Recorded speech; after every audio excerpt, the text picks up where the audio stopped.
and then looks at the handiwork. Crumity frowns as if he forgot something, then shoots himself in the hand. Crumity would spin a tale about how James pulled out the gun and tried to rob them. His wife ran and was shot. He tried to fight Crumity. They struggled and James shot him in the arm. But somehow he managed to get the gun and killed James. It was all self-defense. Crumity is just grateful that his training as a Marine kicked in. How will he go on without her? It's not his fault that he will now receive a huge payout from her insurance plan. It seems as though the whole town attended James's funeral. The overall feeling was that James was set up and murdered by Crumity. James was not a confrontational man, and if he had a gun, he would have sold it.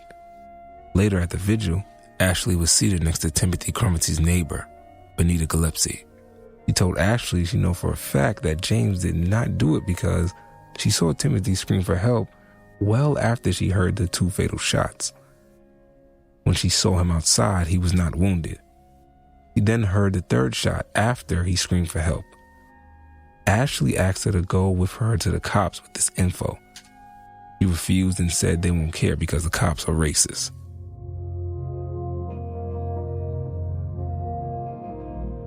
For example, she tells Ashley about a black guy named Ron, who was dating the rich old white lady. They loved each other.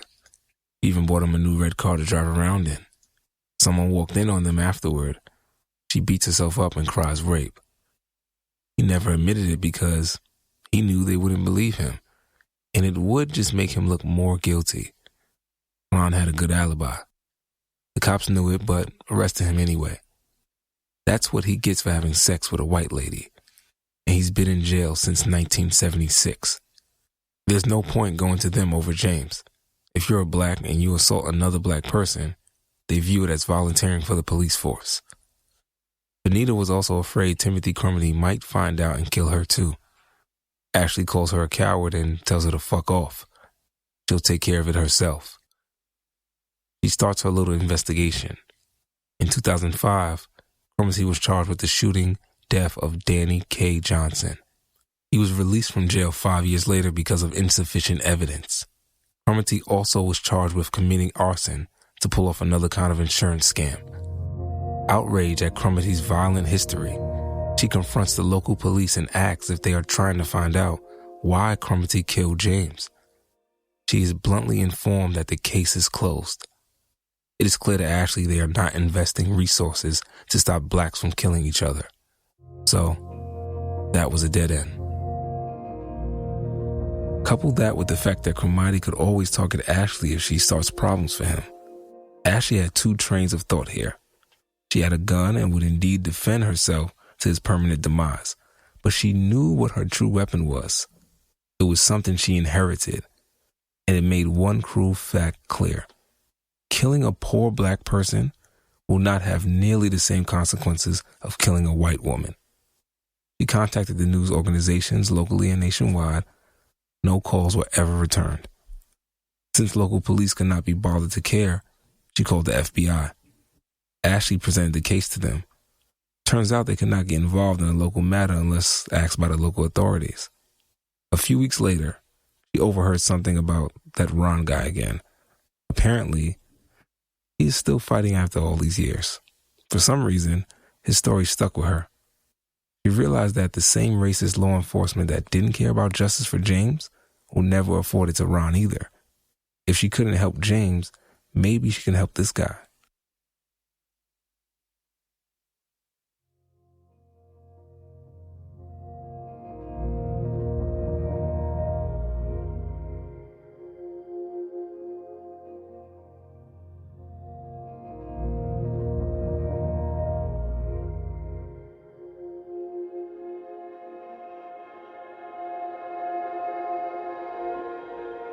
Ashley decides she's going to research and investigate the guy's case on her own time, on her dime. Not to say she was a complete novice when it came to our justice system.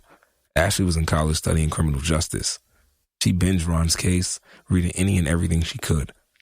As she read more about the case, she pieces together the true story, not the rumors. His name is not Ron, it's Ronnie. Ronnie Long. He never even met her, and he had an airtight alibi. The more Ashley read, the more she began to feel anger at what was done to him. She suspects he was innocent, but she wanted to meet him.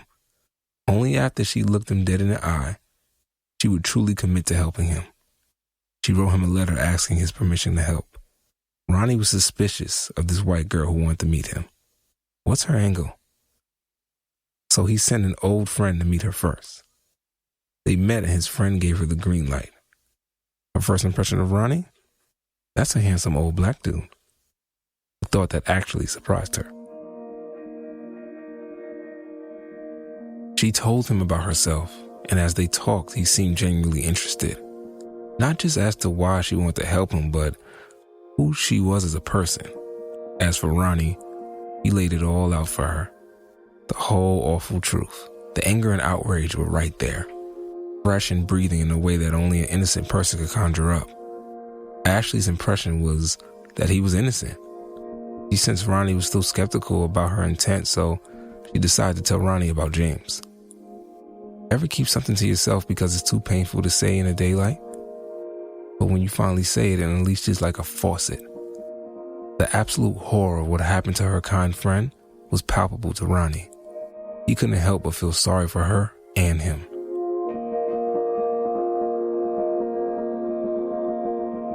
She went to work making Free Ronnie Long t-shirts, protesting in front of City Hall, doing radio shows, setting up conference calls with Ronnie at several North Carolina colleges.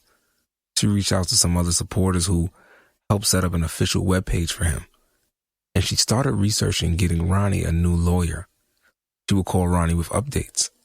It went from dutiful conversations to enjoyable ones. Sometimes his case was not even brought up in their conversations. She'd call Ronnie and talk about her own life. Whenever she had a bad day, she would get advice from Ronnie, whether she wanted it or not.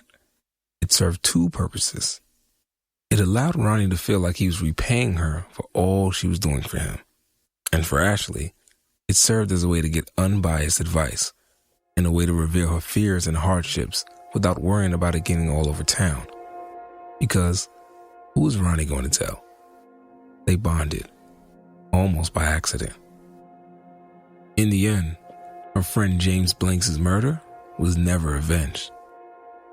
As for his killer, Timothy Cromartie, well, he was not done. A couple of years later, he moved to Charlotte, North Carolina. One night, the 50-year-old broke into his ex-girlfriend, Kimberly Cherry's house, and hid behind her door. The two had a turbulent on and off again relationship that she finally ended. But Cromartie's fragile ego could not take the rejection.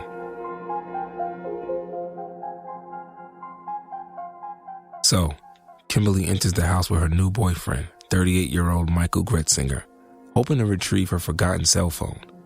They were completely oblivious to the waiting threat. She notices the lights were on in her house. She remembers turning them off because of her rising utility bill. Before she has time to put anything together, Cromartie has emerged from his refuge and forced Gretzinger to his knees. The man begged for his life, but Cromartie shot him in the head anyway. He would die 9 days later. Cromartie then quickly stole Kimberly away from her home, tied her up, gagged her mouth, and placed her in the trunk of her own car. He took her to his home in Rowan County. For several hours, he paced back and forth, trying to figure out his next move. Finally, he made up his mind. After they drove to a secluded and lonely construction site near her house, he opened the trunk and without saying a word, fired a single bullet into her head. He then dumped her in the forest, got back in his car, and drove away. Somehow, Kimberly is still alive. She watches Cromartie drive away. Relief washes over her, but something causes him to stop the car and turn back. He gets out and approaches Kimberly's body. She quickly closes her eyes and plays dead. He bends down and moves his ear next to her lips. She holds her breath as Cromartie waits. All he can hear is the sound of an old owl hooting in a nearby pine tree. Just when he's about to stand up, he hears it. Without remorse or hesitation, he fires another shot into her head. The unhinged fiend finally drives away and into the darkness of the night. But Kimberly Cherry was still alive.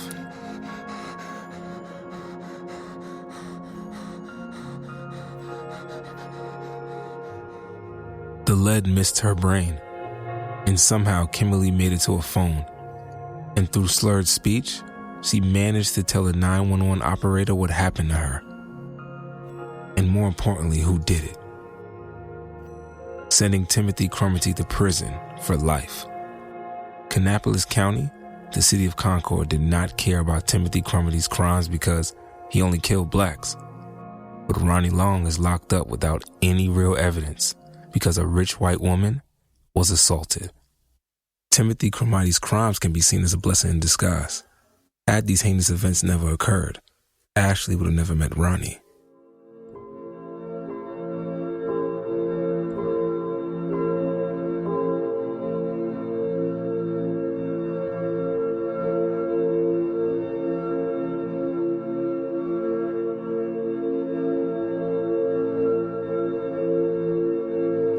Speaking of Ashley and Ronnie finally felt like he had a true soldier on his side. Ashley now worked on finding Ronnie a lawyer. His name was Jamie Lau. Lau is an associate clinical professor of law, supervising attorney for the Duke Law Wrongful Convictions Clinic. He got a BA in economics from Berkeley. He would go on to teach mathematics at a middle school in New York. Finally, he entered Duke University School of Law and graduated cum laude. Jamie has played a role in several notable exonerations and has dedicated over 24 years of his life to helping the wrongfully imprisoned find freedom and was the right man for the job. The deciding factor in taking the case was that Justice Jackson refused to not only vote, but even give an opinion during Ronnie's Supreme Court hearing. The cowardice of that justice's act enraged him, and like Ashley, the more he got involved, the more he saw Ronnie's innocence. Lau started to work on presenting Ronnie's case to the North Carolina Innocence Inquiry Commission. They are a neutral fact-finding state agency charged with investigating post-conviction cases. In a meeting with Ashley, she notices at various times Ronnie grimaces as if he's in pain. He tries to hide the discomfort, but Ashley asks him about it. He doesn't want to discuss it, so she changes the subject. Ronnie changes the subject to her school. As she gets deeper into Ronnie's case, she ends up leaving school to support him. She was only 25 credits short. Ronnie makes a promise that she will continue her education no matter what happens in this case. Ashley would eventually move closer to Ronnie. Her parents were not particularly crazy about this. There's a list of things about the situation they were not happy about. As her parents learned more about the case, they started to support Ashley's work. Some. She continues to research ways to help him. She puts together a packet of evidence and conspiracy theories that she will be sending out to various true crime podcasts and wrongful conviction organizations. She hoped a few would get the word out about his injustice. So, what was in this packet? The big thing was about Verna Miller. Remember the other lady that the DA said accused Ronnie of rape? Ashley suspected the DAs pretended to be outraged about Verna Miller's name being revealed, but in reality, they leaked it themselves. The office leaked this name out to the press with an accusation that Ronnie had another victim. Just a name and an address. Just enough info to allow just enough suspicion to convince anyone questioning the black guy's guilt, and told the press not to investigate because they may discover she's not real. They either did it to further poison Ronnie's name and get him to take a plea, or they needed to stack the deck in their favor because their star witness nitty-gritty vanished. Of course, the current DA of Cabarrus County denies any claims of conspiracy. Ashley then spent an obsessive week looking into Verna Miller's character. She ran a detailed and extensive check on any 50-year-old woman named Verna Miller that was around from 1975 to 1976 and living in Concord or any adjacent counties. He found nothing. There were also no police reports about any rape, no family tree, no relatives, no property owned, nothing. She also suspects Ronnie was put in a nitty-gritty cell on purpose to elicit a confession or to lie about one. She presented Ronnie as a good man